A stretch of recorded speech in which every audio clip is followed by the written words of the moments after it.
اب یہ دوسرا مقام آ رہا ہے کہ شریعت کے اندر کیا چیزوں ہیں جو اہم تر ہیں جن کو سامنے رکھنا چاہیے معاشرتی سطح پر۔ سب سے پہلی بات وَاعْبُدُوا اللَّهَ وَلَا تُشْرِكُوا بِهِ شَيْئًا، پہلا حق اللہ کا ہے، اللہ کی بندگی اور پرستش کرو، اس کے ساتھ کسی کو شریک نہ ٹھہراؤ۔ نمبر 2 وَبِالْوَالِدَيْنِ إِحْسَانًا، یہ 4 مقامات قرآن میں ہیں جہاں اللہ کے حق کے فوراً بعد والدین کے حق کا تذکرہ ہے۔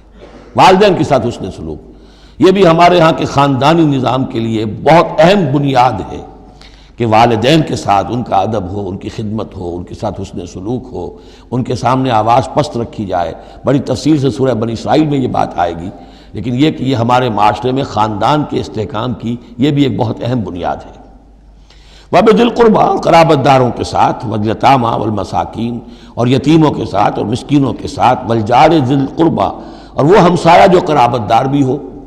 پہلے عام طور پر محلے ایسے ہی ہوتے تھے، ایک ہی قبیلہ ایک جگہ رہ رہا ہے، رشتہ داری بھی ہے، ہمسائے بھی ہے۔ وَالْجَارِ الْجُنُبِ، اور اجنبی ہمسایہ بھی ہو سکتا ہے، جیسے آج کل شہروں میں ہوتے ہیں ہمسائے اجنبی ہوتے ہیں۔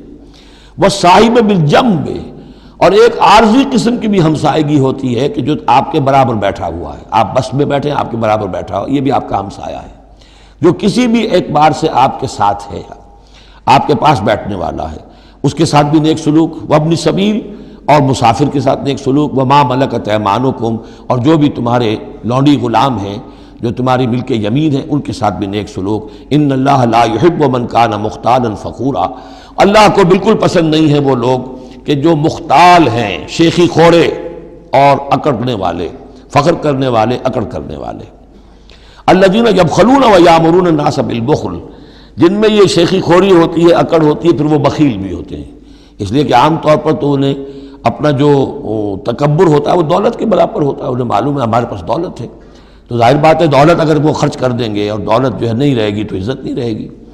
جو کہ بخل کرتے ہیں وہ یامرون الناس بالبخل، اور لوگوں کو بھی نیکی بخل کا حکم دیتے ہیں، کیونکہ جب لوگ دیکھتے ہیں کہ یہ لوگ ذرا خرچے کے اندر کمی کرتے ہیں تو انہیں اندیشہ ہوتا ہے کہ یہ ہمیں ملامت کریں گے، تم بڑے بخیل ہو، تو اس سے پہلے ہی کیوں نہ کہو بابا یہ اس طرح نہ کیا کرو، تم خام پیسے اڑاتے ہو، کچھ نہ کچھ بچا کے رکھا کرو اور وقت پہ کام آئے گا، تو بجائے اس کے کہ آپ کو کوئی ڈیفنس لینا پڑے پہلے ہی آفنس لیجئے، تو یامرون الناس بالبخل، وہ لوگوں کو بھی بخلی کا مشورہ دیتے ہیں کہ عقل کے ناخن لو۔ وَيَكْتُمُونَ مَا آتَاهُمُ اللَّهُ مِنْ فَضْلِهِ، اور وہ چھپاتے ہیں اس کو جو اللہ نے انہیں اپنے فضل میں سے دیا ہے۔ دولت ظاہر ہوگی تو کوئی سائل سوال کر بیٹھے گا، یعنی اچھا مسکین صورت بنائے رکھو کہ ان کے اوپر تو شاید خود 2 وقت کے فاقے ہیں، اب ان سے میں کیا ان کے سامنے ہاتھ دراز کروں۔ وَأَعْتَدْنَا لِلْكَافِرِينَ عَذَابًا مُهِينًا، اور ایسے کافروں کے لیے ہم نے بڑا اہانت آمیز عذاب تیار کر رکھا ہے۔ وَالَّذِينَ يُنْفِقُونَ أَمْوَالَهُمْ رِئَاءَ النَّاسِ، اور اس سے بھی آگے بڑھ کر وہ لوگ ہیں برائی کے اندر، شناعت کے اندر، کہ جو خرچ کرتے ہیں مال لوگوں کو دکھاوے کے لیے۔ وَلَا يُؤْمِنُونَ بِاللَّهِ وَلَا بِالْيَوْمِ الْآخِرِ، اور وہ حقیقت میں ایمان نہیں رکھتے نہ اللہ پر نہ یوم آخر پر۔ وَمَن يَكُنِ الشَّيْطَانُ لَهُ قَرِينًا فَسَاءَ قَرِينًا، تو ایسے لوگ گویا کہ شیطان کے ساتھی ہیں، تو جن کا ساتھی شیطان ہو گیا ہو تو وہ تو بہت ہی برا ساتھی ہے۔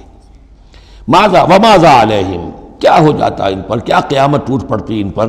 لَوْ آمَنُوا بِاللَّهِ وَالْيَوْمِ الْآخِرِ، اگر وہ ایمان ہی لے آتے سچے دل سے، صدق دل سے اللہ پر اور یوم آخر پر۔ وَأَنفَقُوا مِمَّا رَزَقَهُمُ اللَّهُ، اور خرچ کرتے کھلے دل کے ساتھ اس میں سے جو اللہ نے انہیں دیا ہے۔ وَكَانَ اللَّهُ بِهِمْ عَلِيمًا، اور اللہ تعالیٰ ان سے اچھی طرح واقف ہے۔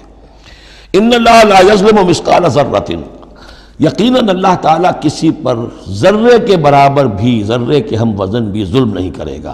لا يَظْلِمُ مِثْقَالَ ذَرَّةٍ وَإِن تَكُ حَسَنَةً يُضَاعِفْهَا، اگر نیکی ہوگی وہ ذرہ عمل کا جو ہے نیکی کا ہے اسے دگنا کرے گا، بڑھائے گا، بڑھوتری کرے گا۔